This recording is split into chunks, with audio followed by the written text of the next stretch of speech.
അസ്സലാമലൈക്കും, welcome back to our channel. ഇന്നത്തെ ഒരു വീഡിയോയിലോട്ട് എല്ലാവർക്കും സ്വാഗതം. ഇന്ന് രാവിലത്തെ ബ്രേക്ക്ഫാസ്റ്റ് നമുക്ക് ഇഡലിയാണ് കേട്ടോ. ഇഡലിയും ചമ്മന്തിയുമാണ് രാവിലത്തെ ബ്രേക്ക്ഫാസ്റ്റ്. അപ്പൊ ദാണ്ടെ മോൾക്കും ഞാൻ ഫുഡൊക്കെ കൊടുത്തു കേട്ടോ. അതിനുശേഷം ഞാനും ബ്രേക്ക്ഫാസ്റ്റ് കഴിക്കാനൊക്കെ ഇരുന്നു. ഇനി നമുക്ക് ലഞ്ച് ബോക്സ് എടുക്കണം. അപ്പൊ നമുക്ക് ചോറുണ്ട്, പിന്നെ നമുക്ക് ദാണ്ടെ മോര് കൂട്ടാനുണ്ട് കേട്ടോ. പിന്നെ ഇന്ന് സ്പെഷ്യലായിട്ട് കക്കാർച്ചിയുടെ ഒരു റോസ്റ്റ് ഉണ്ട്, പിന്നെ നമുക്ക് വെണ്ടക്ക മെഴുക്കുണ്ട് കേട്ടോ. അപ്പൊ ഇതെല്ലാം കൂടെ വെച്ചു. അതിനുശേഷം കുറച്ച് കക്കരി ഉണ്ടായിരുന്നു, അതുകൂടെ വെച്ചിട്ട് നമുക്ക് പാത്രം അടച്ചു.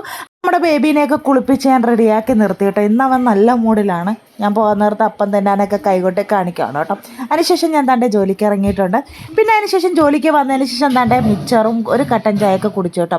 അപ്പോൾ ഇന്നത്തെ സ്പെഷ്യൽ ഇതാണ്. ഇന്ന് നമുക്ക് ബിരിയാണിയാണ് കേട്ടോ. രാത്രിയിൽ ഡിന്നർ എന്ന് പറഞ്ഞാൽ കുറച്ച് ചിക്കൻ കിട്ടിയായിരുന്നു, പിന്നെ കുറച്ച് റൈസൊക്കെ ഇട്ട് ഒരു മൈൽഡായിട്ടുള്ളൊരു ബിരിയാണി ഉണ്ടാക്കിയിട്ട്, ഒരുപാട് മസാലയൊന്നും ഇല്ലാത്ത ബിരിയാണി. നല്ല ടേസ്റ്റി ആയിരുന്നു കേട്ടോ. ഇതിൻ്റെ സൈഡായിട്ട് അച്ചാറും ഉണ്ടായിരുന്നു, പിന്നെ കുറച്ച് സലാഡും ഉണ്ടായിരുന്നു. അപ്പോൾ ഇത്രയൊക്കെ ഉള്ളൂ ഇന്നത്തെ വീഡിയോ. അപ്പോൾ എല്ലാവരും വീഡിയോ ഇഷ്ടപ്പെട്ടു എന്ന് കരുതുന്നു. വീഡിയോ ഇഷ്ടപ്പെടുവാണെങ്കിൽ ലൈക്ക് ചെയ്യാനും ഷെയർ ചെയ്യാനും അതേപോലെ തന്നെ സബ്സ്ക്രൈബ് ചെയ്യാനും മറക്കാതിരിക്കും. അപ്പോൾ അടുത്തൊരു വീഡിയോ ആയിട്ട് ഉടൻ തന്നെ വരുന്നവരെ ഓക്കെ.